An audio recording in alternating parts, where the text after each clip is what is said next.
Bonjour, bienvenue dans mon programme Chaque jour un exercice. La semaine dernière, je vous ai proposé plusieurs exercices de respiration. Alors peut-être parfois avez-vous eu envie d'inspirer plus profondément, mais c'était comme si votre inspiration était bloquée. Alors ceci est souvent dû à un diaphragme qui est trop tendu. En effet, sous l'action du stress, nous nous recroquevillons, les muscles se tendent et la respiration devient plus superficielle. Le diaphragme alors se contracte et devient incapable de travailler correctement. Aussi, si vous voulez libérer votre respiration, je vous conseille cet exercice pour masser votre diaphragme. Alors, vous pouvez vous asseoir sur une chaise ou bien vous allonger sur le tapis. La position assise sur la chaise permet d'ajouter une variation sur cet exercice et d'aller encore plus loin dans le massage du diaphragme. Ce sera peut-être difficile pour vous et douloureux pour vous de faire cette variation aujourd'hui, mais vous pourrez la rajouter sur les journées qui suivront. Alors, on s'assoit en bout de chaise, on redresse bien le buste en poussant le sommet du crâne vers le plafond afin de libérer les côtes. Et puis, on va venir masser notre diaphragme en plaçant le bout des doigts sous les côtes. On a le plexus solaire au milieu et puis après, on va allonger les côtes. C'est ici que se trouve le diaphragme. Alors, juste pour rappel, le diaphragme, c'est comme un dôme qui a cette forme-là. On va avoir la cavité thoracique au-dessus et la cavité abdominale en dessous. Donc, c'est un muscle qu'on appelle un muscle rayonné. Il travaille différemment des autres muscles. Quand il se contracte, son centre va s'abaisser vers la cavité abdominale.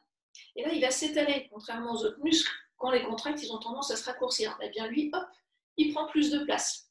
Et quand vous soufflez, eh bien, son centre remonte à l'intérieur de la cage thoracique. Donc, il a cette action-là, quand on inspire, hop, il s'abaisse, il vient écarter les côtes, et puis en soufflant, hop, il remonte et les côtes se referment.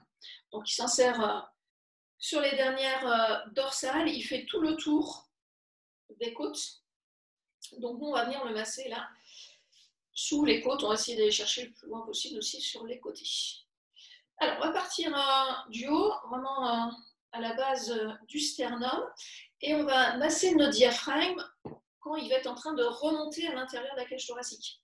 Donc, à l'inspiration, on ne fait rien. À l'expiration, vous viendrez pianoter avec vos doigts le long des côtes. Donc, ça va faire ceci.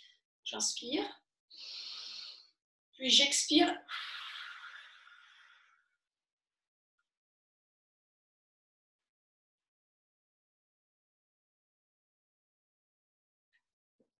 Voilà, sur l'expiration, je pianote. À l'inspire, je relâche.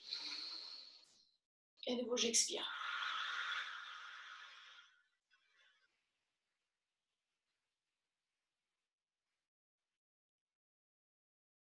Quand on pianote avec le bout des doigts, c'est comme si vous voulez passer sous les côtes. N'hésitez pas, hein.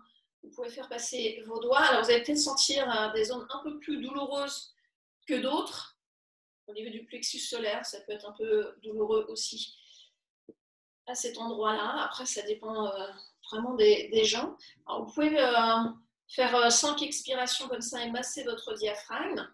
Si ce n'est pas trop douloureux, on peut aller plus loin encore dans cet exercice. Vous allez inspirer, puis en soufflant, on va pianoter avec les doigts, mais incliner le buste vers l'avant. On va réussir à passer un peu plus sous les côtes.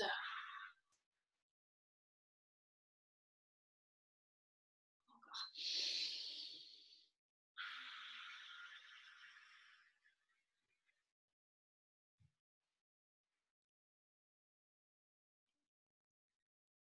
Très bien. Alors, ce qui peut être intéressant, c'est de vérifier sa respiration, d'en prendre conscience avant le massage et puis d'en prendre conscience aussi après pour sentir la différence. En général, on sent que les côtes s'ouvrent mieux, on a une plus grande amplitude respiratoire. Vous pouvez pratiquer cet exercice à chaque fois que vous sentez votre inspiration qui est bloquée ou en période de stress. Alors, je voulais juste ajouter ceci, c'est que hier, je vous ai relayé un exercice très intéressant du docteur Sarfaraz Munshi pour lutter contre le syndrome, les symptômes respiratoires du Covid-19. En complément à cette méthode, je vous conseille de pratiquer ce massage du diaphragme avant de faire vos 2 cycles de 6 respirations. Et puis, sur l'expiration, je vous conseille de laisser s'échapper le sang pour avoir une expiration plus longue, et puis ça permettra d'évacuer plus de mucosité. Voilà, écoutez, bonne pratique, et puis je vous dis à demain pour un nouvel exercice.